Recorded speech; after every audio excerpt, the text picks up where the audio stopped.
Assalamualaikum warahmatullahi. Bismillahirrahmanirrahim. Alhamdulillahi rabbil alamin. Nahmaduhu wa nasta'inuhu wa nastaghfiruh. Wa na'udzu billahi min syururi anfusina wa min sayyiati a'malina. Man yahdihillahu fala mudilla lahu wa man yudlilhu fala hadiya lahu. Asyhadu an la ilaha illallah wa asyhadu anna Muhammadan abduhu wa rasuluh. Allahumma salli ala Muhammad wa ala ali Muhammad. كما صليت على إبراهيم وعلى آل إبراهيم وبارك على محمد وعلى آل محمد كما باركت على إبراهيم وعلى آل إبراهيم في العالمين إنك حميد مجيد. رب اشرح لي صدري ويسر لي أمري واحلل عقدة من لساني يفقهوا قولي أما بعد. Alhamdulillah, kita bersyukur kepada Allah Subhanahu Wa Taala kerana dapat kita berkumpul pada malam ni. Seperti mana malam-malam yang lalu, masih dalam PKP, maka kita teruskan kelas online dan kita ambil tajuk yang kita kata penting hari itu berkenaan dengan bukti-bukti Rasul sallallahu alaihi wasallam dan mukjizat-mukjizat baginda, yang mana kita ambil daripada buku karangan Syekh Al-Majid Az-Zindani hafizahullah. Dan kita kali terakhir kita bincangkan dan bahagian pertama itu berkenaan dengan tajuk berita-berita gembira tentang baginda sallallahu alaihi wasallam. Dan saya hari itu saya sebutkan dah, buku ni ada nota dia. Siapa tak ada nota, payah sikit lah kita bincang, dia tak nampak. Sebab dia tak sama. Kalau kita pakai Zoom diorang boleh buat dalam Zoom tu, boleh pakai kita share page. Sebenarnya kat sini ada screen share pun boleh sebenarnya. Tapi saya tak berani buat, takut terputus line. Dia ada screen share dan sebagainya lah. Tapi kalau dia kata boleh screen share, boleh kita tunjukkan benda tersebut sebenarnya. Okey, ala kulli hal, kali terakhir kita bincangkan itu, kita sedang bincangkan tentang nama Nabi SAW. Tentang Nabi SAW. Kita dah boleh start itu daripada muka surat yang ke muka surat yang ke apa ni? 14 14. Okey, yang kita ambil itu berkenaan dengan pertama kita bincang tentang Nabi yang buta huruf. Okey, di surat 13, lepas 14 kita masuk berkenaan dengan nama Nabi. Dan kita bincangkan nama Nabi SAW tu daripada Old Testament, daripada New Testament, semua sekali kita bincangkan. Kita ambil daripada, kalau Old Testament kita ambil daripada bahasa Hebrew, dan kemudian dalam New Testament dia akan ambil daripada bahasa Greek. Walaupun kita tahu bahawa sebenarnya ikutkan Isa AS tak cakap pun bahasa Greek. Dan orang pada zaman Isa AS, pada zaman Palestin, pada zaman Nabi Isa hidup, bercakap bahasa Aramaik. Tapi oleh kerana orang Kristian kata itulah kitab mereka ada, dan kita tunjuk kitab itu juga. Ini Allah Ta'ala pelihara untuk baginda Nabi kita Muhammad SAW bukti dan juga kebenaran dalam kitab-kitab tersebut. Kemudian yang ketiga kita ambil tentang Injil Barnabas. Terus kita terangkan bahawa Injil Barnabas yang terakhir ditemui ataupun yang sampai pada orang zaman kita sekarang ni adalah daripada bahasa Sepanyol. So jadi masalah sikit dalam masalah pengetahuan tu. Kemudian kita bincangkan berkenaan dengan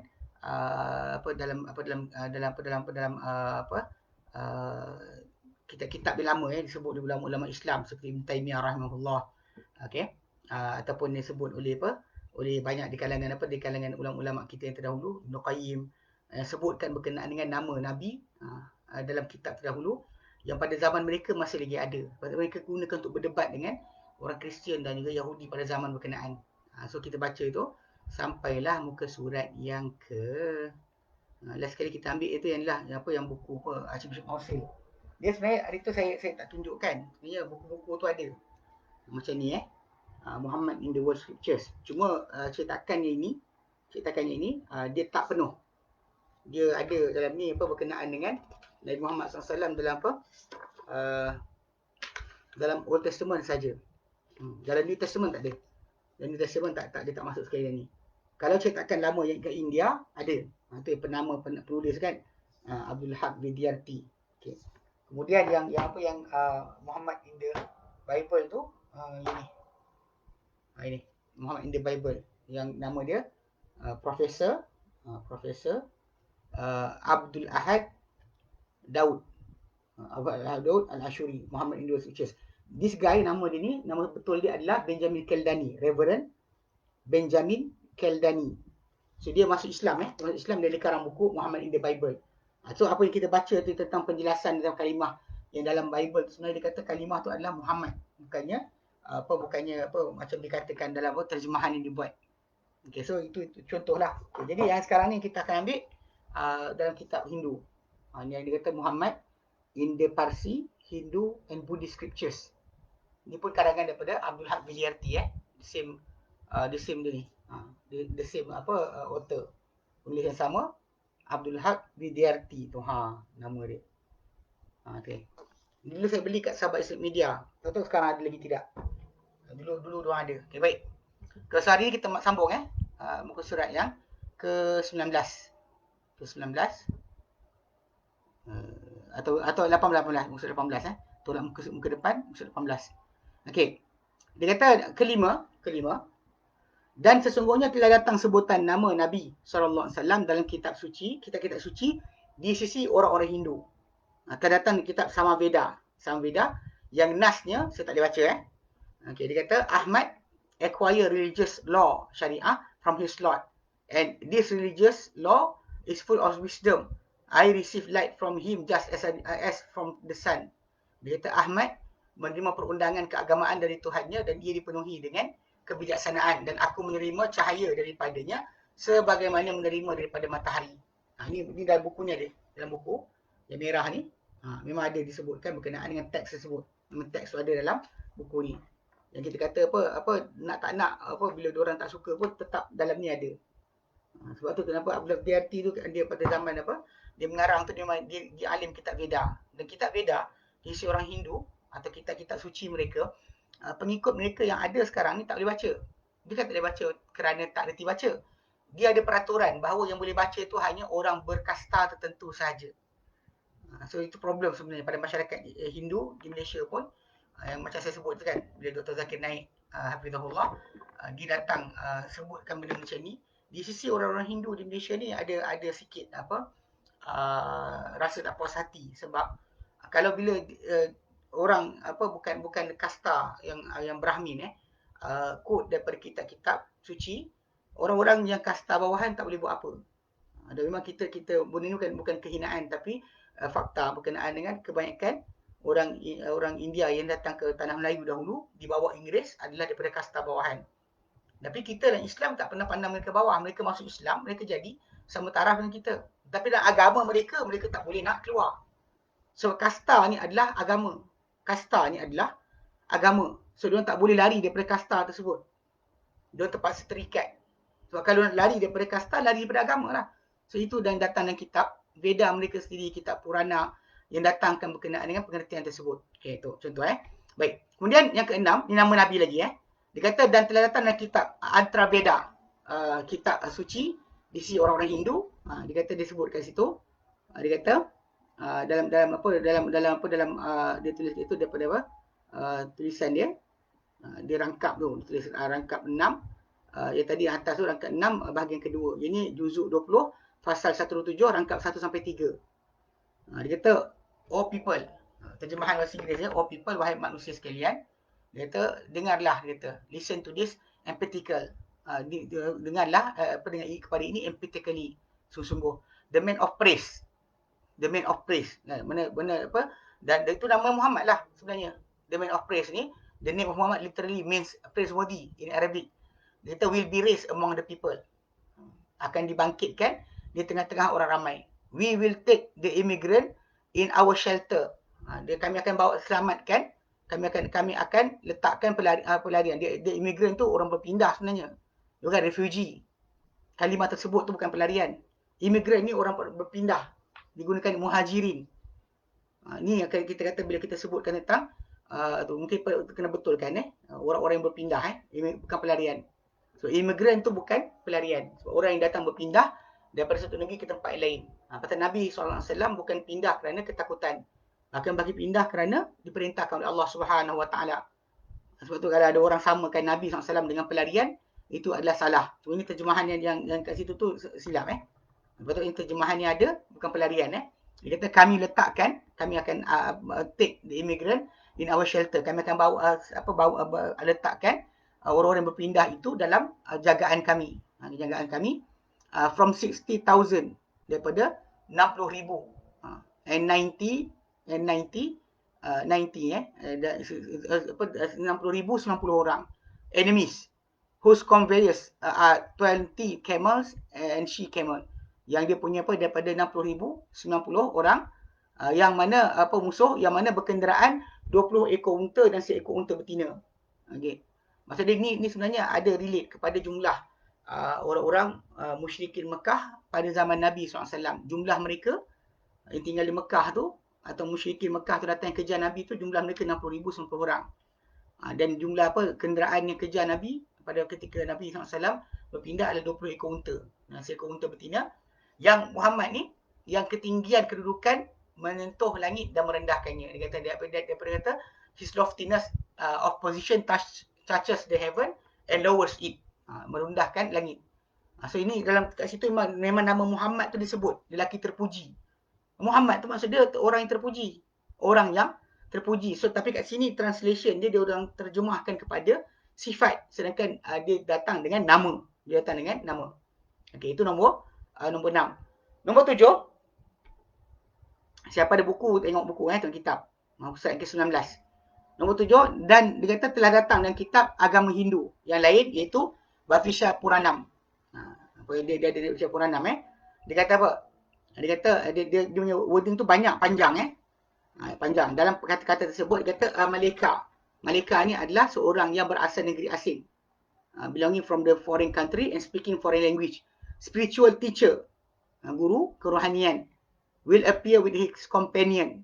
Dia akan datang dengan dia punya pengikut. His name will be Muhammad. His name will be Muhammad. Itu macam dalam teks tu. Nama dia akan jadi Muhammad. Raja atau Boj after giving this Mahadev Arab. Selepas diberikan kepada orang selepas memberikan kepada Mahadev Arab ni. Mahadev tu adalah angelic disposition.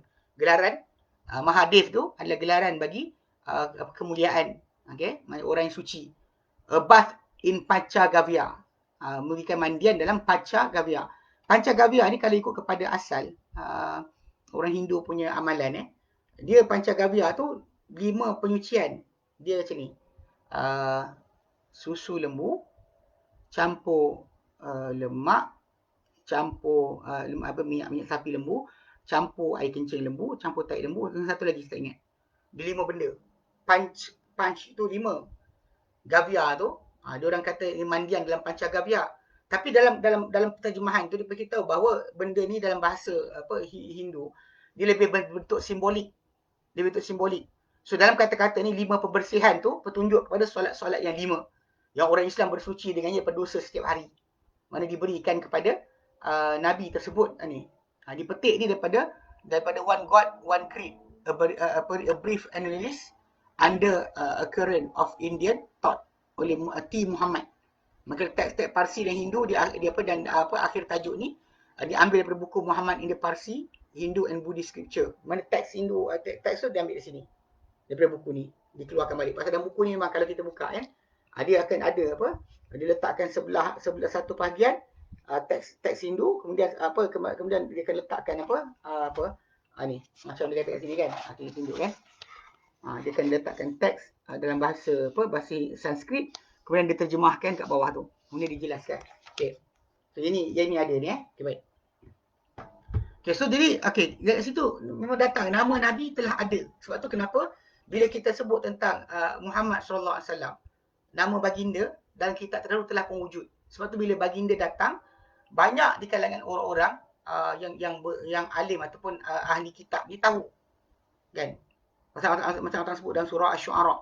Dalam surah Asy-Syu'ara Ayat yang ke 97 ke 197 jap. Ulama Bani Israel dah Okey, surah Asy-Syu'ara ayat yang ke 197, betul. 197.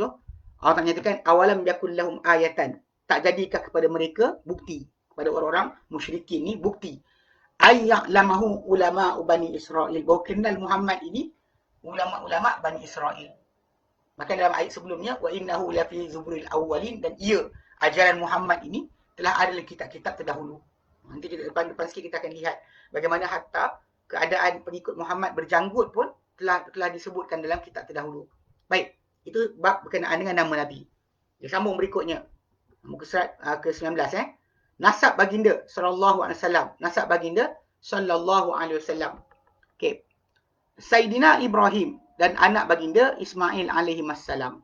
Ibrahim alaihi salam dan juga anak-anaknya Ismail alaihi wassalam telah memohon Allah Taala ketika mereka berada di Mekah agar Allah Taala dia menjadikan keturunan mereka ni berdua satu umat yang berserah kepada Allah Taala, dan supaya diutuskan kepada mereka seorang rasul daripada kalangan mereka sendiri.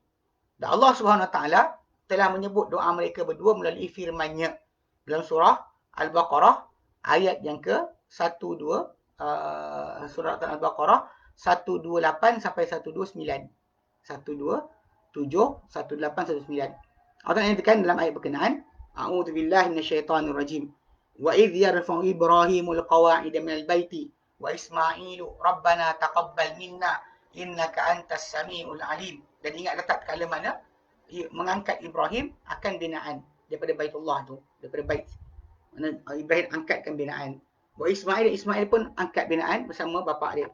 Dan mereka berdua ketika buat kerja bina Kaabah tu, mereka berkata rabbana taqabbal minna, wahai Tuhan kami, terimalah daripada kami, innaka antas samiul alim, engkau maha mendengar lagi maha mengetahui. Kemudian mereka berkata lagi, rabbana waj'alna muslimaini laka, dan mereka berkata, wahai Tuhan kami, jadikanlah kami berdua dua orang yang menyerah kepada engkau. Wa min dzurriyyatina ummatan muslimatan lak, daripada zuriat kami juga satu umat yang menyerah kepada engkau. Wa arina manasikana wa tub alaina, dan tunjuklah kepada kami manasik-manasik kami dan kurnia taubat ke atas kami. Innaka antat tawwabur rahim, engkau maha bertaubat lagi maha penyayang. Dan orang sebut itu rabbana, mereka berkata lagi rabbana wab'ath fihim rasulan minhum, utuskanlah di tengah mereka seorang rasul di kalangan mereka sendiri. Yatlu alaihim ayatika, yang akan membaca kepada mereka ayat-ayat engkau. Wa yu'allimuhumul kitaba wal hikmata, ajarkan mereka kitab dan juga hikmah. Wa yuzakkihim, dan juga menyucikan mereka. Innaka antal azizul hakim, engkau maha perkasa lagi maha bijaksana. So jadi ini doa Ibrahim dan juga Ismail alaihi wassalam. Okay, yang menyebut tentang keturunan. Mana Nabi ni datang daripada nasab siapa, keturunan siapa. Di dalam doa tu sebut Allah Ta'ala ceritakan doa Ibrahim AS. Sebenarnya Nabi sini tersebut dalam hadis yang sahih. Nabi kata, ana da'watu abi Ibrahim. Aku adalah doa bapakku Ibrahim. Aku adalah doa bapakku Ibrahim. Okay, so jadi sebab tu kenapa bila kita bincang berkenaan bab hidayah Allah Ta'ala dan sebagainya, ada kita kait dengan doa. Bahkan pertutusan Nabi itu dimulakan dengan doa Ibrahim dan juga Ismail alaihi wassalam. Dia kata, akulah doa bapa aku Ibrahim. Baik. Okay, jadi kita tengok nasab dia. Dia kata telah datang, pertama, telah datang dalam kitab Taurat sebutan mengenai janji ilahi kepada Ibrahim untuk dijadikan daripada keturunan Ismail satu umat mendapat hidayah lagi mulia. Dan semuanya telah datang dalam kitab Genesis chapter 17 verse 20. 17 verse 20. Yang datang dia, dan tu dia kata, and for Ishmael, dan untuk Ismail. Dan tentang Ismail, I have heard thee, aku telah dengarkan permintaan kau. Behold, dengarlah dia kata, I have blessed him, aku telah pun memberkatinya. Dia aku telah berkati. And will make him fruitful, aku akan jadikan dia beranak pinak, cucu yang banyak. Anak pinak, beranak dan cucu banyak. Beranak cucu yang banyak. I will multiply him accidentally, aku akan menjadikan dia berkembang dengan besar. 12 prince he shall beget. 12 putera dia akan lahirkan. And I will make him a great nation. Aku akan jadikan dia satu bangsa yang besar. Aku jadikan dia bangsa yang besar. Okay, ni tentang sebut Ismail Dia buat janji pada Ibrahim tentang Ismail. Okay, dan juga datang dalam dan kedua itu dalam dalam Genesis juga chapter 21 verse 13. 21 perenggan 21 baris yang ke-13 dia kata apa? And also the son of the born woman. Dan demikian juga anak daripada wanita hamba itu. Dia kata, I will make him a great nation. I will make him a nation. Aku akan jadikan dia satu bangsa because he is thy seed. Sebab dia adalah anak engkau. Dia adalah benih engkau. Dia adalah benih engkau. Daripada dua yang satu tadi yang 17:20 hingga 21:13 daripada Genesis tu, yang janji kepada Ibrahim tu, kita kena faham bahawa kalau kita lihat janji ni dibaca oleh orang-orang Yahudi Nasrani. Diorang baca tentang janji Allah Ta'ala untuk menjadikan Ismail AS satu bangsa yang hebat. Tapi, dia kata tiada di sana, tidak ada satu umat berpetunjuk dari keturunan Ismail kecuali umat Muhammad SAW. Sebab memang kalau kita baca dalam sejarah dan juga kita baca tentang tajuk keputusan para anbiya, lepas Ismail AS, tidak ada Nabi kecuali lepas tu Muhammad SAW. Kalau dalam keluarga Ishak, dia silih berganti. Ishak, Yaqub, Yusuf, Ayub, Syuaib, Musa, Harun sampai bawah tu semua keturunan yang sama. Daripada keturunan Ishak banyak nabi-nabi, banyak rasul-rasul, tapi dari keturunan Ismail AS tidak ada keturunan, tidak ada rasul kecuali daripada Ismail bawah tu Muhammad. Sebab tu bila Nabi Muhammad diutuskan dalam surah Sajadah kan, litundira qauman ma atahum min nadhir min qablika la'allahum yahtadun. Mana Allah berikan kau hai Muhammad kitab, litundira qauman ma undira aba'u litundira qauman ma atahum min nadhir min qablika, yang tak datang pada mereka seorang peringatan sebelum dari engkau. Moga-moga mereka dapat petunjuk. Dan surah Yasin Allah kata litundira qauman litundira dalam surah Yasin Allah kata apa? Litundira man ittaba'a dzikra wa ya.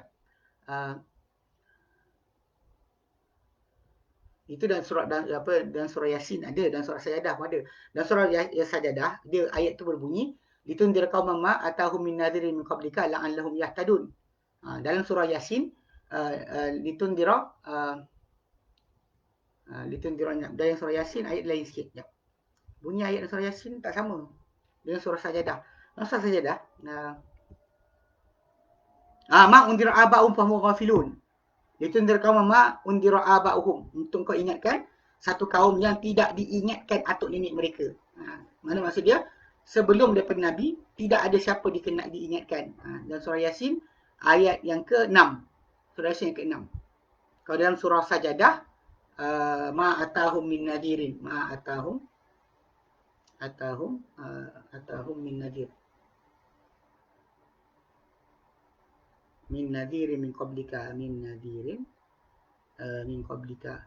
Surah Sajadah ayat yang ke-3.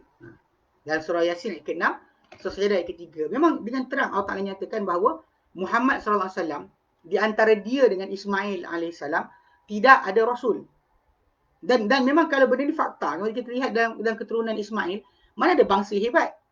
So dia kata dari keturunan Ismail tak ada umat kecuali umat Muhammad yang Allah Ta'ala, Muhammad SAW, yang Allah Ta'ala berfirman tentang mereka dalam surah Al-Imran ayat 110, kuntum khaira ummatin ukhrijat linnas, kalian adalah umat terbaik dikeluarkan untuk bangsa manusia.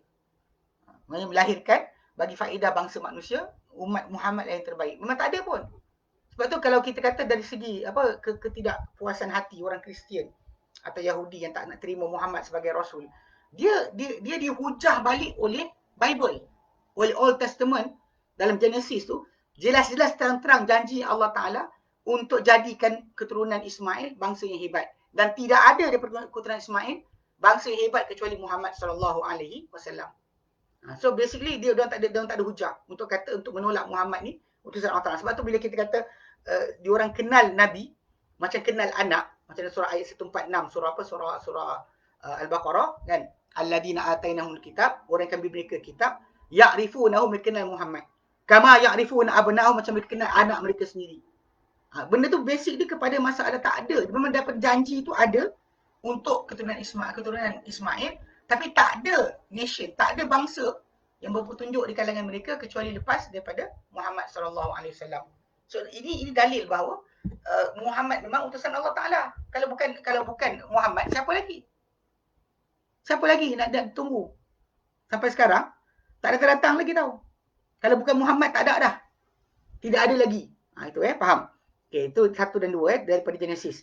Okay, kemudian telah datang dalam Taurat, dalam Old Testament, dalam kitab Deuteronomium ataupun Deuteronomy 18, 17, 18, 18, di atas lidah Musa alaihissalam. Di atas kata lidah Musa alaihissalam ni kita keturunan ataupun apa bangsa manakah datang nabi tersebut. Dia kata, and the Lord said unto me, kata Musa, dan Tuhan telah berkata kepadaku, they have well spoken that which they have spoken. Mereka telah katakan baik apa yang mereka katakan. Mereka telah elok katakan apa yang mereka katakan. I will raise them up a prophet from among their brethren. Aku akan bangkitkan untuk mereka. Aku akan bangkitkan untuk mereka seorang rasul, seorang prophet, seorang nabi daripada kalangan saudara mara mereka. Bukan dari kalangan mereka, dengan saudara mara mereka. Like unto thee, macam kau. Like unto thee, macam kau. Dia kata, and will put my words in his mouth. Dan aku akan letakkan kata-kataku di mulutnya. And he shall speak unto them all that I shall command him. Dan dia akan kata kepada mereka apa yang aku akan arahkan kepadanya. Okay. Bila sebut kat situ dalam ayat tu, dia kata apa? Kat dalam Deuteronomy 18, 17 tu, bila dikatakan, Allah berkata kepada Musa alaihissalam. Kan, dia kata bila dia kata aku akan bangkitkan di tengah mereka seorang nabi daripada saudara mara mereka macam kau. Okay, ini maksudkan dengan saudara mereka, saudara bagi Bani Israel adalah siapa saudara mereka? Mereka anak-anak Yakub. Saudara mereka adalah anak-anak Ismail. Kerana Ismail adalah kerana baginda Ismail alaihissalam adalah abang kepada Ishak alaihissalam yang dinasabkan kepada Ishak ni Bani Israel. So di mana mereka berdua ni adalah anak Ibrahim al-Khalil alaihissalam. Mereka dua adalah anak Ibrahim alaihissalam. Dan Muhammad adalah dari keturunan Ismail. Dan jika sekiranya berita-berita tersebut tersangkut paut dengan salah seorang Bani Israel, nescaya ia dikatakan dari kalangan mereka. Bukan dari kalangan adik saudara mara mereka. Dari kalangan saudara mara mereka dikatakan apa? Dikatakan dari kalangan mereka, bukan saudara mara mereka. Itu dengan terang-terang digunakan. Okey. So lepas tu dia kata apa? Muhammad ialah di kalangan adik-beradik mereka. Dan baginda seperti Musa bila Allah kata like unto thee, macam kau. Macam kau wahai Musa. Dia kata sebab seorang nabi, rasul pembawa syariat yang baru. Itu keadaan Musa sebab Musa alaihissalam dia bawa syariat yang baru. Bahkan dalam syariat Musa dan Taurat lah dibatalkan perkahwinan dengan apa bila memadukan adik-beradik. Sebab kalau ikut kepada perbuatan Yakub alaihissalam dalam syariat Yakub dibolehkan mana seorang lelaki kahwin dengan dua orang perempuan yang adik-beradik. Yang ini adik, ini kakak, dijadikan madu. Itu boleh. Tapi dalam Taurat datang tak boleh. So Musa datang bawa syariat yang baru. Macam Muhammad datanglah dengan syariat baru. Kemudian macam Musa juga apa? Baginda memerangi orang musyrikin. Mana Musa kahwin lawan dengan musyrik, lawan dengan siapa? Lawan dengan Firaun. Kalau diorang kata ini Isa, diorang masalah sebab Isa alaihissalam tak bertemu dengan orang kafir. Dia dah bertemu dengan orang-orang munafik di kalangan Bani Israel. Rabai-rabai yang dikenali, dijumpai oleh Nabi Isa alaihissalam, mereka bukannya orang kafir. Pasal diorang isytiharkan mereka percaya Tuhan, percaya akhirat, syurga, neraka dan sebagainya. Sedangkan Musa alaihissalam bertemu dengan Firaun dan Muhammad bertemu dengan musyrik. Orang yang tak percaya Tuhan atau menyekutukan Tuhan. Kemudian Musa alaihissalam berkahwin. Musa berkahwin, Isa tak kahwin. Muhammad kahwin. Okey. Dan pernah mengembala kambing. Ini serupalah. Musa pernah bergembala kambing ketika mana Allah ceritakan kisah dia apa? Dia pergi ke Madian. Kemudian bekerja untuk bapa mentua dia selama 10 tahun. Ketika tu memang dia kerja mengembala. Bahkan memang isteri dia dalam kisah surah Qasas tu memang kerja gembala kambing, bawa kambing pergi dekat tempat untuk ambil air. Okey. So basically tajuk tu serupa. Muhammad pun jaga kambing waktu kecil. Okey, berita-berita gembira ini tak kena dengan Yusha. Ada kata Yusha. Yusha ni adalah pembantu Musa AS. Dia ikut Musa ketika mana jumpa Khidir. Bahkan ada yang kata ketika mana dalam surah Al-Baqarah, bila Allah ceritakan alam ta'ilal mala'i min bani Israel min ba'di Musa, tidak kau lihat kepada kumpulan pembesar di kalangan Bani Israel ketika sudah Musa min ba'di Musa.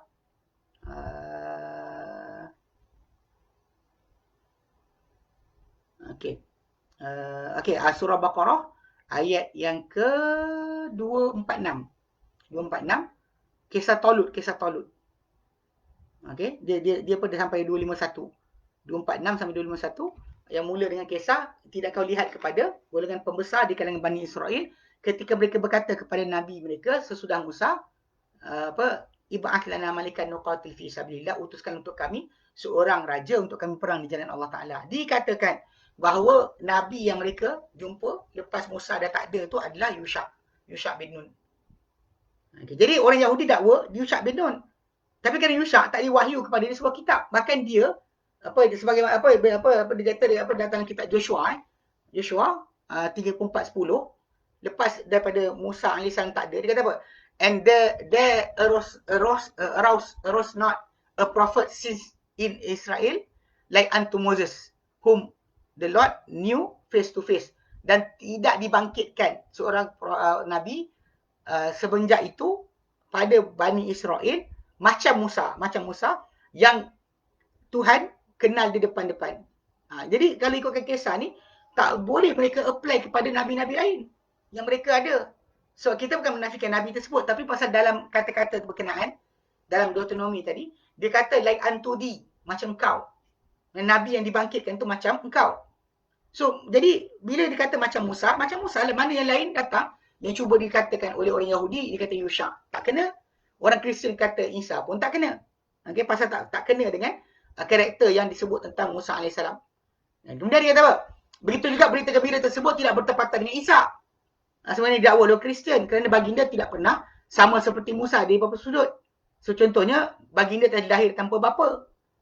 Baginda, itu Nabi Isa AS, dilahir tanpa bapa. Okay? Dan kemudian baginda bercakap dalam buaian. Musa tak bercakap dalam buaian. Dihayalkan oleh mak dia tapi tak ada bercakap dalam buaian. Okay? Kemudian Isa tak ada mempunyai syariat seperti mana yang ada Musa AS. Musa AS ada syariat dia. Jadi dan Isa beramal dengan syariat Musa. Dia puasa macam Musa ajarkan, solat macam Musa ajarkan. So dia bukan datang dengan syariat baru. Serta baginda Isa AS tidak mati. Bahkan diangkat oleh Allah Ta'ala kepada sisinya. So dengan sebab itu tak boleh kita kata Isa yang dimaksudkan dalam kata-kata tadi. Dan bahkan dekat di situ disebutkan tentang sifat apa? I will put my words in his mouth. Aku akan letakkan kata-kataku di mulutnya. And he shall speak unto them. Dia akan cakap kepada mereka. All that I shall command him. Semua yang aku perintah kepada dia. Ini sangat jelaslah ini kena kepada Muhammad SAW. Nabi Muhammad lah yang Allah Ta'ala katakan, wa ma yantiqu 'anil hawa in wa illa wahyun yuha. Dia berkata daripada hawa nafsunya sendiri, tetapi ialah wahyu yang diwahyukan. Ini yang spesifik kepada Muhammad SAW. Dengan jelas dengan jelas. Okey. Itu berkaitan tajuk apa? Keturunan juga. Pasal Nabi Muhammad adalah daripada keturunan adik-beradik kepada Bani Israel. Anak-anak Yaqub, adik-beradik apa? Saudara mara mereka. Bukan adik-beradik, saudara mara mereka, brethren. Bukan from among them, tapi from among their brethren. And brethren bagi Bani Israel adalah Bani Ismail. Bani Ismail. Okay. Baik, keempat. Ini dalam New Testament. Dikata dan keempat dalam Injil Matthew. Gospel according to Matthew, chapter 21, 42, 43. 42, 43. Dia kata apa? Jesus said unto them, Jesus berkata pada mereka, did ye never read in the scriptures?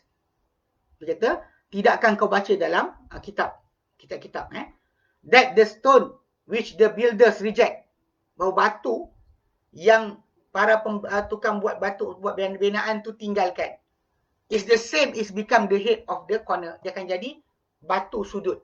Mana-mana bila kita buat bangunan, kita potong-potong batu jadikan sama rata, kan ada bahagian serpih yang kita buang. Okay. Serpih yang dibuang itulah yang akan menjadi kepala kepada bucu.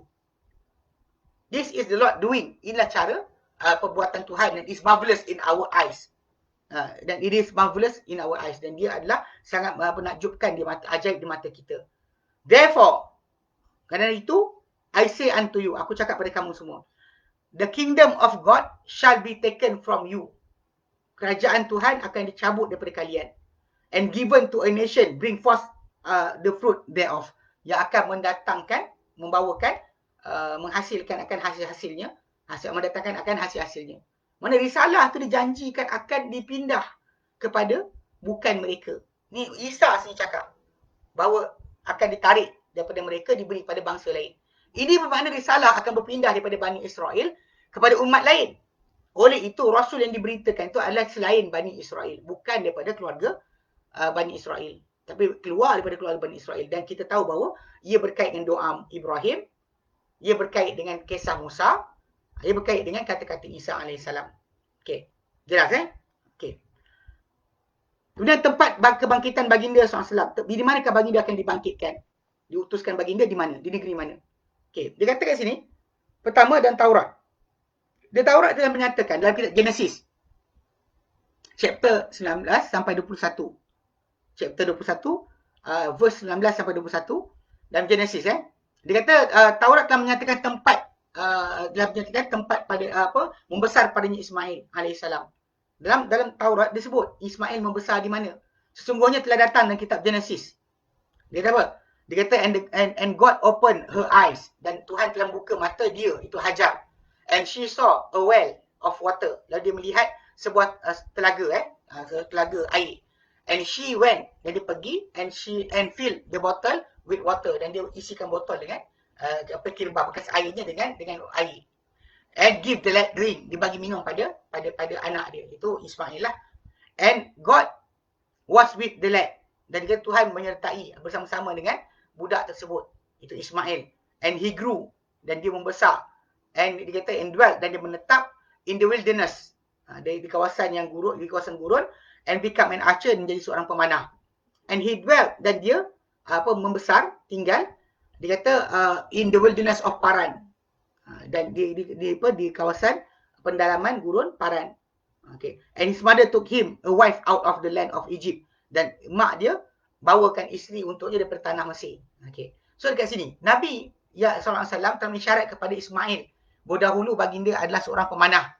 Macam baginda melintas seorang manusia dengan kabilah Aslam. Keluarga daripada keturunan Ismail AS yang sedang memanah dengan anak panah. Lalu baginda bersabda pada mereka, panahlah wahai Bani Ismail, kerana sungguhnya moyang kamu seorang pemanah. Dan Paran itu adalah kawasan pegunungan Mekah. Paran itu adalah kawasan pegunungan Mekah. So, diorang tak boleh lari dah. Memang Muhammad keturunan Ismail. So, dan memang tempat Ismail yang besar di kawasan Mekah. So, bila datang Muhammad SAW sebagai seorang Rasul dan keturunan Ismail, dia berpadanan. Tak ada tempat lain dah. Memang di situ tempat dia akan diutuskan. Memang bila disebut tentang Ismail bin keturunan akan dibangkitkan, menjadikan satu kaum yang hebat. So, Muhammad lah orangnya. Orang mana lagi nak cari? Okey. Kedua, sebagaimana juga telah datang dalam Taurat, dalam kitab Isaiah. Dia kata, dalam 21, chapter 21, 13 sampai 17. Dia kata, burden upon Arabia. Dia kata, ucapan ilahi terhadap tanah Arab. Dia kata, in the forest, in Arabia, ye shall ye lodge. Di belukar orang Arab, kamu akan bermalam. Oh, the travelling companion of the Danim. Dia kata, wahai kafilah orang Didan. Kemudian, seruan kedua. Dia kata, the inhabitant of land of Timak. Dia kata, wahai penduduk Timak pula. Dia kata, brought the water to him that was thirsty. Bawakanlah air kepada orang yang haus. Okey. Dia kata, kemudian, dia kata, pergi haus dan kata, dia apa? They prevent with their bread him that fled. Dia kata, dia sambut pelarian orang yang lari itu dengan rotinya. Dia kata, dengan roti mereka. Ini perangai orang Madinah. Ini tajuk suruhan kita orang Madinah. Dia kata, thus had the Lord said unto me. Dia kata, for they fled from the sword. Sebab mereka telah lari daripada pedang. Dia kata, from the sword drawn. Ya, daripada pedang yang terhunus. Dia kata, and from the bent bow, daripada busar yang telah dilenturkan.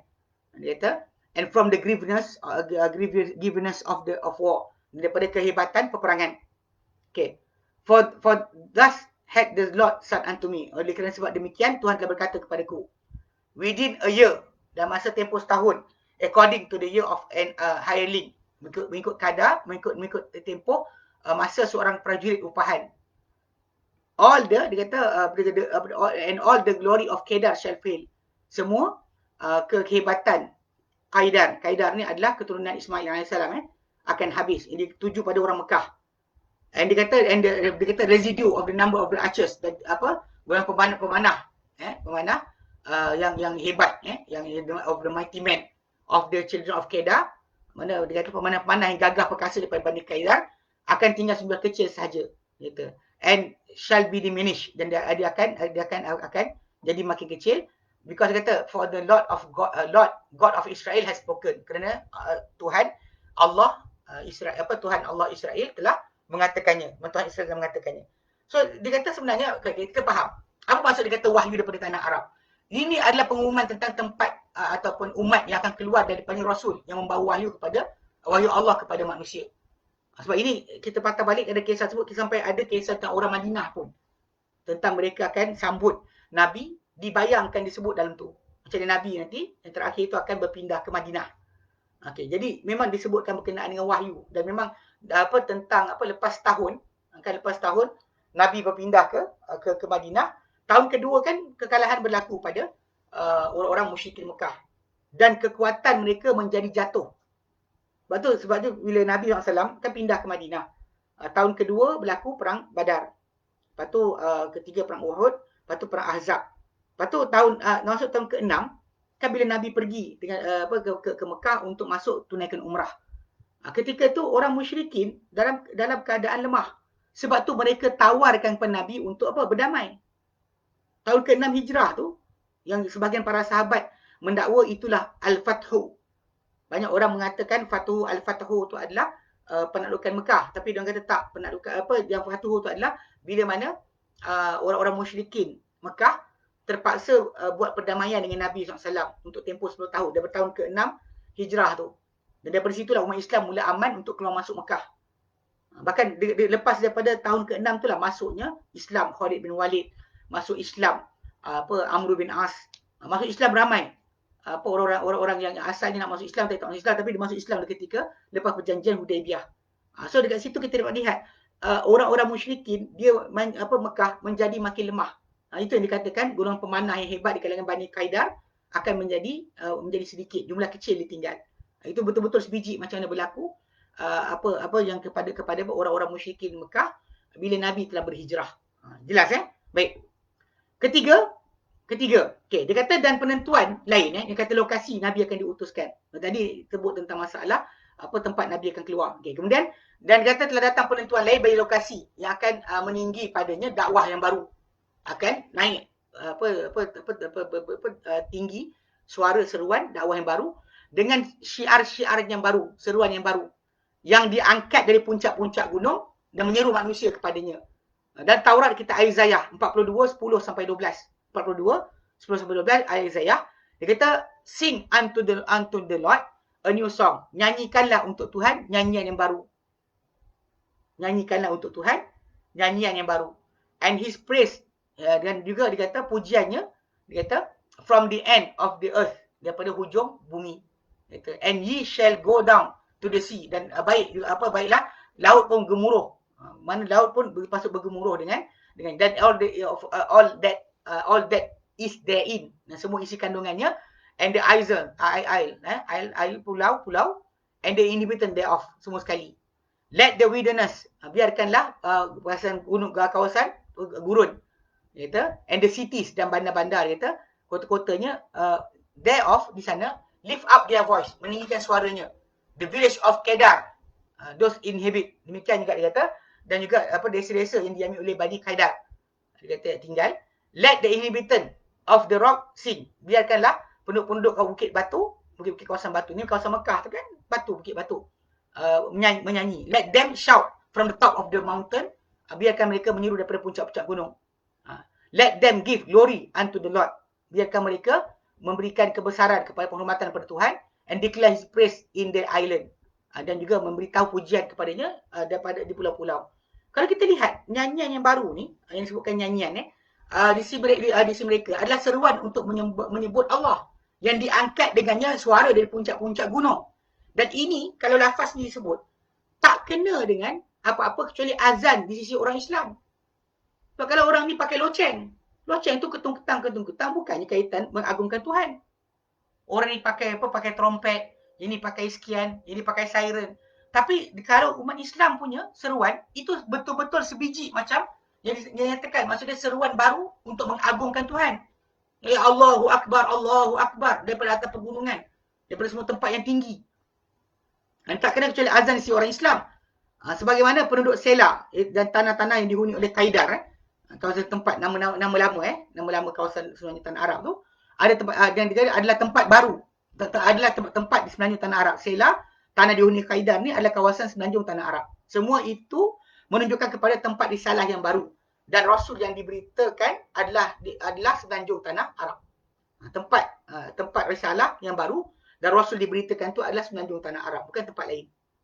Sebab tu diorang sampai sekarang tak ada nak pinpoint kepada siapa. Sebab hanya Muhammad sahaja yang kena dengan ciri-ciri ni. Ciri-ciri berkenaan dengan nyanyian yang baru, seruan yang baru untuk mengagungkan Tuhan, tidak didengari kecuali daripada sini, daripada Islam. Maka kita tengok baca dan apa kita dengar azan tu, berkumandang mengajak kita mengagungkan Tuhan. Allahu Akbar, Allahu Akbar, Allahu Akbar, Allahu Akbar, asyhadu an la ilaha illallah. Kan semua sekali adalah seruan mengagungkan Tuhan, membesarkan Tuhan. Kalau sedangkan apa untuk agama yang lain, tak ada seruan sedemikian. Yang ada loceng, yang ini loceng, ini siren, yang ini beduk dah yang sebagainya, yang betul-betul yang seperti dinyatakan dalam Isaiah 42 10 sampai 12 tu adalah kena dengan azan dalam Islam. Okey. Kemudian dia kata telah datang dalam Taurat, dalam kitab Deuteronomy, nama dia kata 32:2. Dia kata apa? And he said, dan dia berkata, the Lord come from Sinai. Tuhan dia kata datang daripada arah Sinai. Rose up from Seir. Terbit pada mereka daripada Seir. Dan dia kata and shine forth from Mount Paran, dan dia bersinar daripada pergunungan Paran. Sesegala tafsir boleh baca ni sebut tentang tajuk 3 tempat. Dia kata kemunculan Tuhan daripada Sinai, Seir dan juga Paran. Okey, dia kata apa? Dengan tafsir Taurat di kalangan mereka yang telah masuk Islam, dia berpendapat bahawa ayat ini yang terdapat dalam Taurat ni mengisyarat kepada tempat turunnya petunjuk ilahi ke muka bumi. Tempat datangnya Taurat, Injil dan juga Quran. Sebab kedatangan daripada Sinai ia adalah penganugerahan Taurat kepada Musa. Menturi Saina kan, Musa AS tur di sini kan, tur Saina, bukit berpokok di Sinai. Itu Musa punya tempat, terima tak terima wahyu. Kemudian dia kata terbit daripada Seir. Seir ni adalah penganugerahan Injil kepada Isa. Dan Sair dalam bahasa Arab adalah deretan bukit bukau yang memanjang pada arah timur daripada Wadi Arabah di Palestin. Bumi tempat menetap padanya Isa. Tempat Isa dibesarkan. Okey, di situ. Kemudian bergemerlapan daripada Gunung Paran. Penurunan Al-Quran kepada Muhammad SAW. Dan Paran adalah nama lama bagi bumi Mekah yang dihuni oleh Ismail alaihissalam. Ini semua ni isyarat kepada tempat dia memang betul. Sebab tu kenapa bila ada sebelum Nabi diutuskan, memang ada datang orang-orang rahib-rahib Kristian yang cuba menengok-nengok nak tahu Nabi tu datang bila. Macam juga bila kita sebut tadi kan, dalam Isaiah tu tentang orang penduduk di Taimak, di Madinah, yang tempat akan datangnya Nabi ke sana. Kan di situ kenapa kita kata tinggal di keliling Madinah tu orang-orang Yahudi buat perkampungan. Sedang walaupun Madinah bukanlah tempat yang sangat subur. Okey. Kelima untuk tempat masih berkaitan tajuk tempat perutusan baginda SAW. Kelima telah datang dalam Taurat. Telah datang dalam Taurat, dalam Old Testament, bahawa Daud AS daripada Psalm of David, Psalm of David. Dia kata dia berlagu dengan Baitullah. Dia berlagu, menasyidkan ataupun bersyair tentang Baitullahil Haram, itu Makkah. Bagi tahu semua para anbiya terlibat dengan tajuk itu. Dan bahkan Ibrahim bina. Sebab tu dalam surah Al-Baqarah, bila Allah Ta'ala menafikan hubungan di antara ahli kitab, itu Yahudi Nasrani ini, bila mereka dakwa mereka keturunan Ibrahim, dan mereka nak dakwa Ibrahim tu Yahudi atau Nasrani, maka Allah Ta'ala batalkan dengan cerita kisah pembinaan Kaabah. Arti kata lain, kalau Ibrahim AS tu betul mereka ikut, so mereka kena muliakan Kaabah macam mana Ibrahim AS telah bina. Bahkan pembinaan Kaabah tu lebih awal berbanding pembinaan Baitul Maqdis. So, diorang punya sentimen lebih kepada kekeluargaan. Sedangkan agama yang patut mereka pegang ataupun tempat mulia patut mereka muliakan adalah apa yang Ibrahim bina patut mereka muliakan. Macam kita umat Islam, walaupun Nabi Muhammad sendiri tunjukkan, walaupun Baitul Maqdis tu bukan dibina oleh keluarga Ismail, tapi dibina oleh Bani Israel, keluarga Israel. Tapi Nabi Muhammad SAW tetap mengatakan ia tempat mulia bagi umat Islam.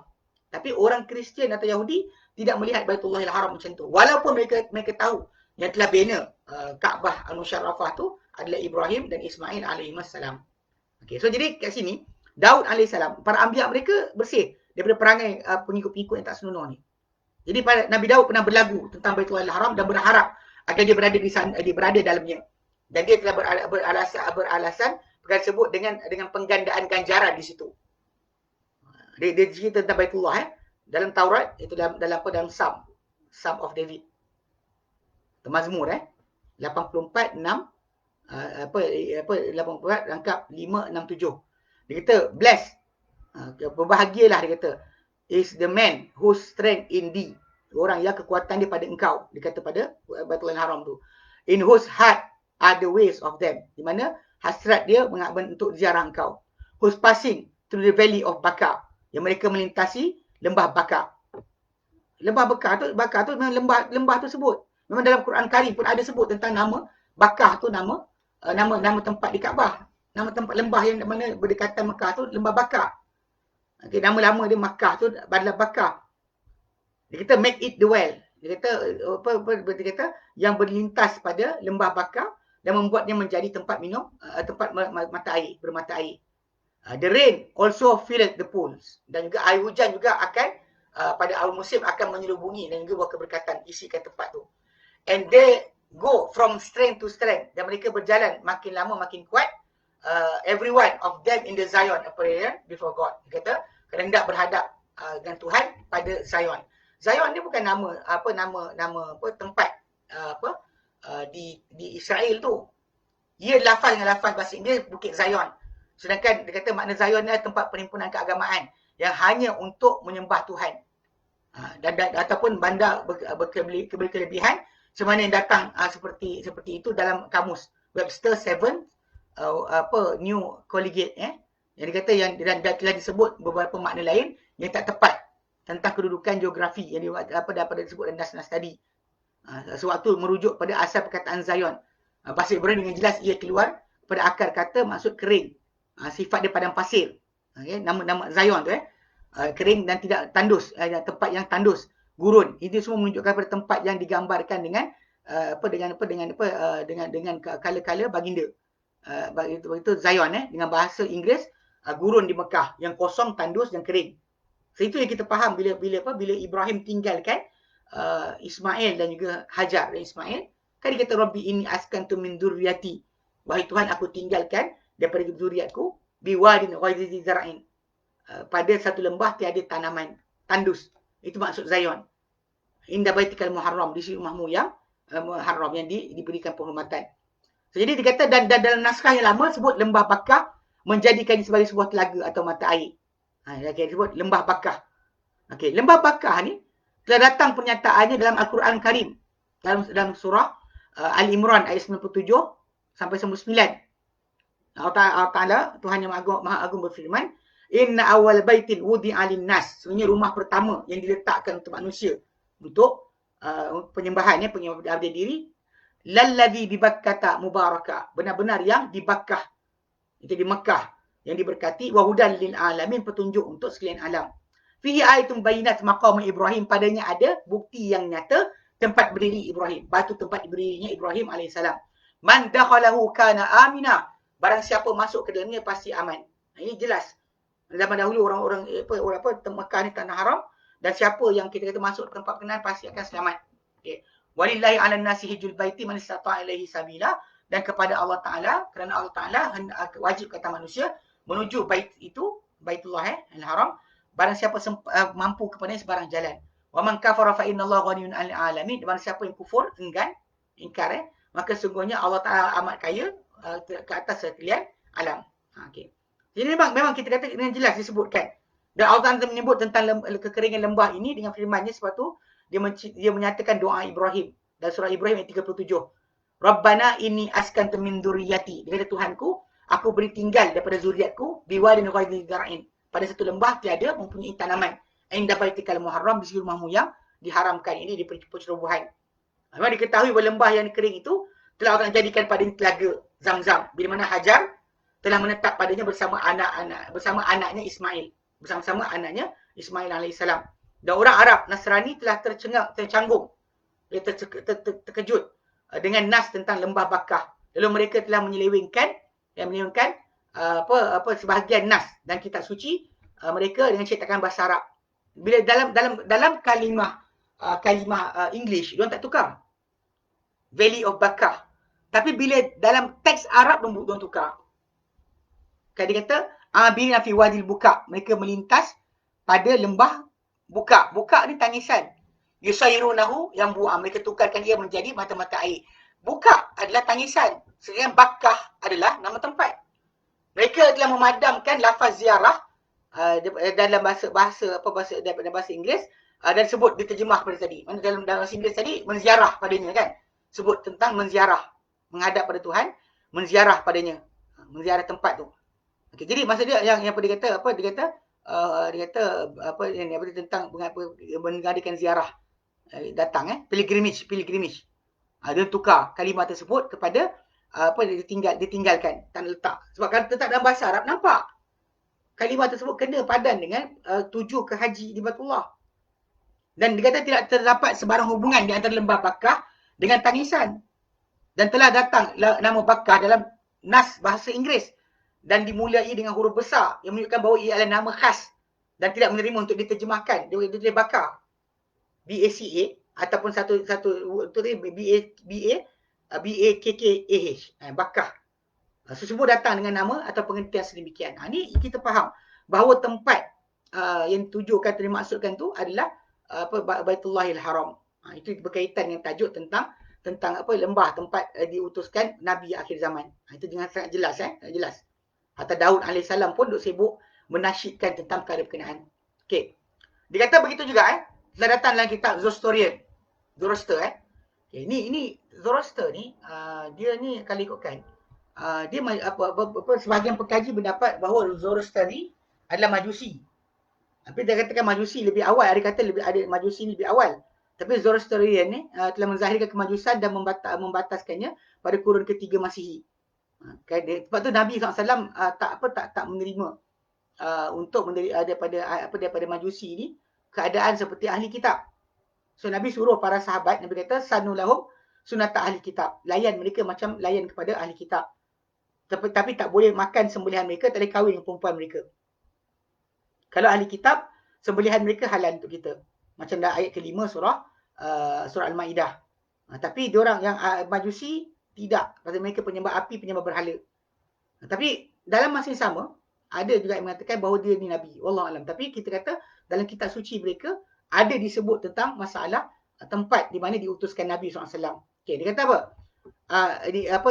Muhammad in the Parsi Scriptures. Ni macam dalam bukunya. Buku saya tunjuk ni. Dalam buku ni ada disebut tentang teks tersebut. Muhammad dalam Parsi Scriptures. Dia kata apa? Dia kata saya tak boleh baca. Jam, cicam, kajam tu tak nak. Okay. Dia kata when such deeds the Persian will do. Dan bila perangai sedemikian orang Parsi lakukan, dia kata from among the Arabs. Dia berkaitan dengan orang Arab, dia kata a man will be born. Seorang lelaki akan dilahirkan. From among the followers of whom crown and throne in the kingdom of religion of Persian. Dia kata daripada kalangan pengikut orang yang mahkota dan juga kerajaan mahkota dan juga throne singgasana dan kerajaan dan agama orang Parsi ni, dia kata all shall be overthrown and distributed, akan digugur, dijatuhkan. Yang betul lah, di tangan para sahabat lah, pengikut Muhammad ni akan jatuhnya kerajaan Parsi.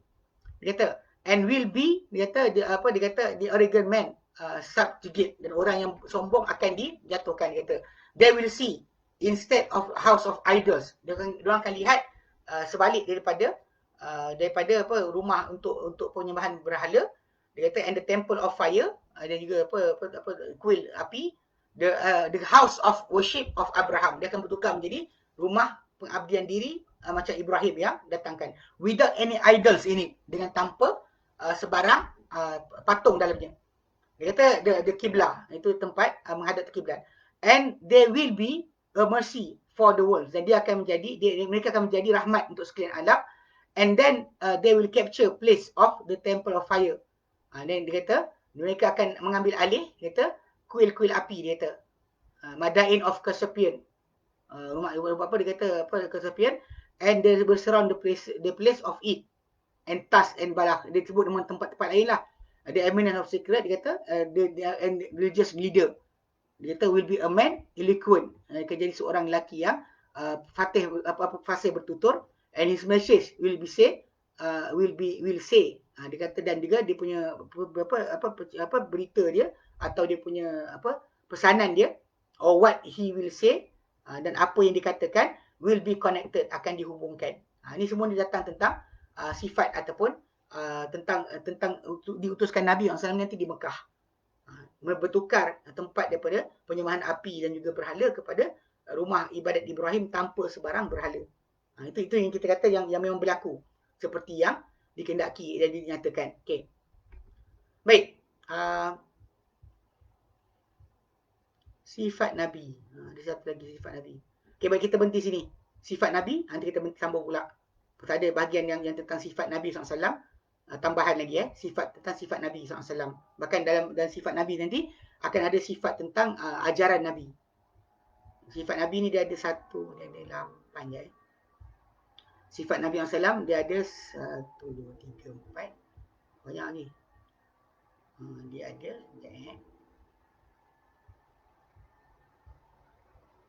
dia ada 9. Ada 9. Dan nombor 9 tu dia ada khas berkenaan dengan tajuk tu. Okey. Tajuk berkenaan dengan pecahan ajaran. Dan ke-9 tu ajaran-ajaran yang dibawa oleh nabi yang berkenaan. Okey. Baik. Saya sebenarnya macam semalam juga atau kemarin tak dapat lihat soalan-soalan orang. Kejap saya kena buka lain sikit untuk tengok kalau ada kata ada soalan. Sebab muka surat yang saya mengajar ni dia hilang dia punya gambar. Okey. Okey, ada 17 komen. Zoroaster tu nama orang sebenarnya. Zoroastrian tu nama orang. Okey, kejap. Komen. Ni lagi. Sekejap. Ni saya pun masalah sikit nak tunjukkan benda ni. Okey. Okey, saya pasal dia tak tahu kenapa. Dia pun masalah sikit, saya tak dapat nak tengok soalan-soalan lain. Pasal dalam website yang web yang saya mengajar tu, gambar saya tahu tengah rekod lagi. Tapi saya punya tempat chat tu tak nampak apa-apa. Tak nampak apa-apa pun. Soalan kuliah kita dapat lihat Islam. Jadi insya-Allah kita tinggal satu lagi tajuk itu berkenaan dengan sifat Nabi SAW. Sifat Nabi tu merangkumi berkenaan masalah dia punya yang ke-9 ajaran lah. Yang ke-9 ajaran. Kita akan ambil berkenaan dengan tajuk tentang sifat Nabi. Macam mana Nabi ni punya sifat dalam Taurat dan Injil. Bahkan sebenarnya sebahagian besar. Inilah macam dulu kita bincang Zaid bin Sa'nah. Salah seorang ahli kitab. Dia kenal Nabi SAW dengan tanda perangai Nabi. Nabi tidaklah tak tahu, makin tak tahu makin lembut. Makin tak tahu makin lembut. Dan kelembutan Nabi mendahului kemarahan baginda. Bila kita tahu Nabi makin lembut, dia tidak akan marah. Kita makin tak tahu makin marah. Ini perbezaan. Jadi tajuk ni insya-Allah kita akan bincangkan lagi berkenaan dengan sifat Nabi pula. Sifat Nabi dalam kitab-kitab terdahulu. Sifat baginda. Yang betul huruf kita bincang dah itu. Ada sifat lain lah, sifat-sifat Nabi.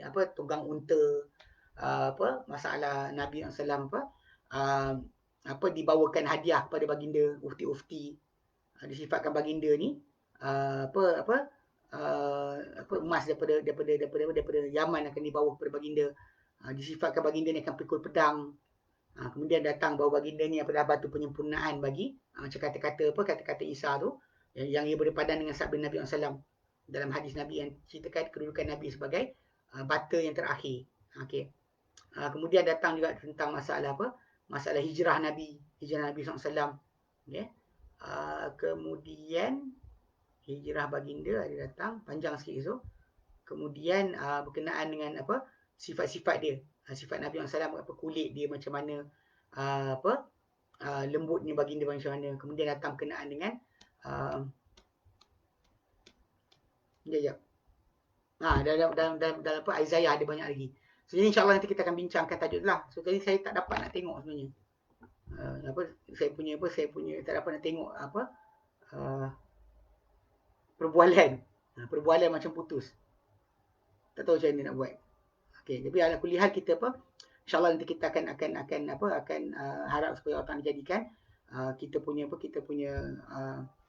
penyakit yang berlaku sekarang ni akan berhentilah, dan supaya Allah Taala jadikan kita peluang untuk boleh berkumpul balik, belajar dan juga mengkaji perbincangan tentang perkara ini. Sangat penting sebenarnya. Dan tajuk ni sebenarnya tajuk tentang Nabi dalam kitab terdahulu ni kita patut bersedia. Sebab saya ingat bila jumpa dengan Kahar punya pengikut gengis ajaran sesat ni, pasal dalam Al-Quran sendiri diorang baca ayat surah Asy-Syu'ara tu, awal yakul lahum ayatan ayya'lamahu ulama Bani Israil ayat 197 tu, dia akan menjadi tanda kepada mereka mengenal Muhammad ni ulama-ulama Bani Israil. So diorang terkesima untuk menjawab, sebab diorang tak nak terima tentang Muhammad saja, utusan Allah Taala yang terakhir. Tapi bila kita tahu tentang tajuk bahawa Nabi adalah kitab terdahulu, diorang tak jawab apa pula. Seperti kata Kahar ada tak dalam kitab terdahulu. Muhammad ada. Kahar tak ada. Muhammad ada dalam kitab terdahulu. Kahar tak ada, tak wujud. So kenapa kita nak ikut Kahar? Saya kata. So jadi benda ni penting sebab kita kena tahu bahawa bukti Nabi banyak. Dan satu sudut yang kita belajar ni berkenaan dengan tajuk Nabi yang kitab terdahulu ni, satu sudut daripada banyak sudut menunjukkan Nabi ni adalah utusan Allah Ta'ala. Ada para ulama terangkanlah, di antara bukti Muhammad SAW adalah utusan Allah Ta'ala adalah kepatuhan baginda di atas apa yang baginda bawa. Kan ajaran baginda ajar, suruh orang solat, Nabi solat dulu sambil berkat kaki. Suruh orang puasa, Nabi puasa. Punya banyak kan. Sampai sambung, kadang-kadang berhari-hari. Suruh orang bersedekah, Nabi habiskan harta dia untuk Islam. Dia tak ada kalau kita suruh orang infak, ustaz simpan duit. Ustaz simpan duit. Suruh anak murid, infak kan. Ustaz tak infak pun. Kadang-kadang suruh orang buat tapi kita tak buat. Itu kat situ dalil ataupun bukti Muhammad utusan Allah Taala bila dia suruh orang dia buat dulu. Dia lebih percaya, dia paling percaya terhadap arahan yang diberi kepada manusia. Mana Quran daripada Allah Taala, dia paling percaya. Dia paling awal dulu bertindak, bukan suruh orang lain buat. Itu beza. Itu juga tanda Muhammad Rasulullah. Jadi kalau orang-orang yang nakkan bukti Muhammad Rasulullah ni, dia banyak sudut. Yang kita belajar ni hanya satu sudut saja daripada sudut yang banyak. Berlainan macam orang kata akhlak dan sebagainya. Tapi dan saya kata sebenarnya kalau ikut pada akhlak, memang Nabi sangat baik dan semua para anbiya baik. Tapi orang yang kafir tidak akan mahu beriman juga. Nanti kita akan lepas daripada kita bincang ke sifat Nabi nanti, kita habiskan ke situ. Kemudian nanti kita akan satu bab khas berkenaan dengan mengapa mereka tidak mahu beriman. Mengapa orang-orang yang telah dengar bukti-bukti ini masih tak nak beriman. Kenapa? So kita akan belajar kat sini insya-Allah kat situ Baik. Saya tak tahu.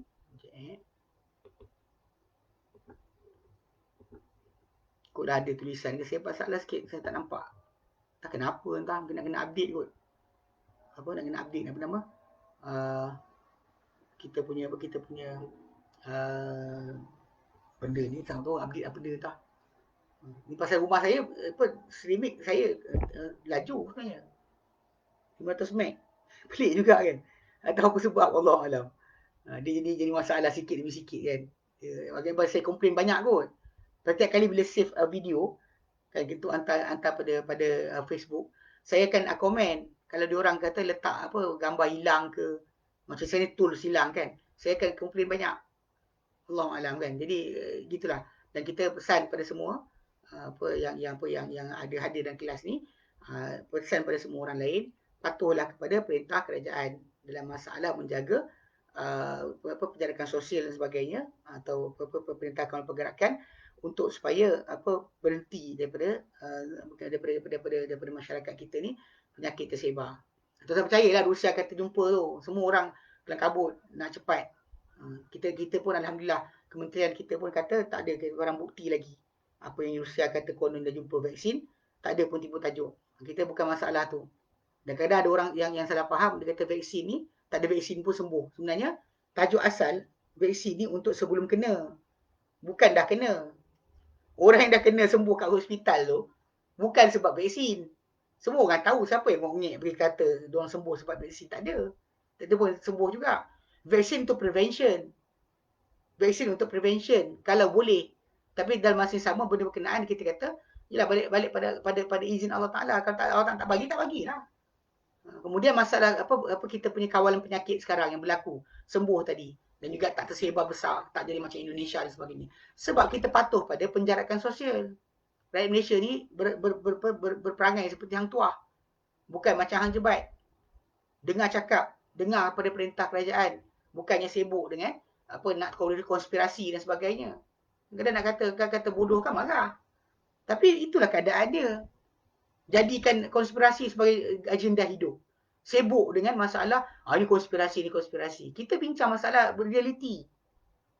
Kan, Ustaz Khalid Basalamah sendiri pun, keluarga dia sendiri pun kena. Bapak dia mati dah. Adik-beradik dia kena juga penyakit tersebut. Dan kita minta Allah Ta'ala sembuhkan beliau dan juga keluarga beliau. Tapi nak ceritakan benda ni, kita bukan nak takutkan orang. Tapi sikap berjaga-jaga tu kena ada. Dan orang yang kata tadi contoh macam apa? Macam kata tak ada masalah tadi. Kan dia kata konspirasi. Dia pergi volunteer lah. Pergi tulis nama untuk volunteer. Buat kerja dan sebagainya. Bukan sibuk cakap je dekat kedai kopi. Jumpa-jumpa kedai kopi, betul bebel-bebel. Lepas tu kata konspirasi-konspirasi. Apalah. Dan ini semua ni bukan apa, ahli sunnah punya perangai. Perangai belajar, datang kelas sunnah kadang-kadang. Tapi tak perangai macam ahli sunnah. Saya pribadi, saya kata apa, kalau ada orang tertentu yang saya kenal dengan antara yang tu, datang kelas saya halau. Kalau dia tak nak keluar, saya paksa balik. Mengarut kan. Orang macam ni, kita kata patut dijauhi daripada dicampur, digauli dalam kehidupan. Sebab dia penyakit. Orang macam ni adalah penyakit. Bukannya bawa kebaikan. Sebab apa dia punya idea yang ada pada dia tadi, bukan menambah kebaikan pada Islam pun. Dalam Islam kita belajar berkenaan dengan adab kita dengan pemerintah, dan Nabi pesan kita untuk buat apa. Dan para sahabat tunjuk benda yang sama. Bukannya sibukkan dengan konspirasi-konspirasi. Baik, kita berhenti sini. InsyaAllah nanti kita sambung kemudian pada masa yang akan datang. InsyaAllah bila Allah Ta'ala beri peluang kita nanti 2 minggu lagi, kita akan bincangkan lagi, sambung lagi InsyaAllah sampai habiskan buku ni. Kemudian nanti bila kita dapat, nanti bila boleh berkumpul balik di Baitul Salam, InsyaAllah kita akan ambil balik kelas fiqh Muyassar. Sambung balik kelas fiqh kita. Saya pun tak ingat buat apa kita, last kali berhenti. Baik. Wallahu a'lam. Okay. Wallahu a'lam. Wa sallallahu ala sayyidina Muhammad wa alihi wasallam walhamdulillahi rabbil alamin. Subhanakallah bihamdik asyhadu an la ilaha illa anta astaghfiruka wa atubu ilaik. Assalamualaikum warahmatullahi wabarakatuh.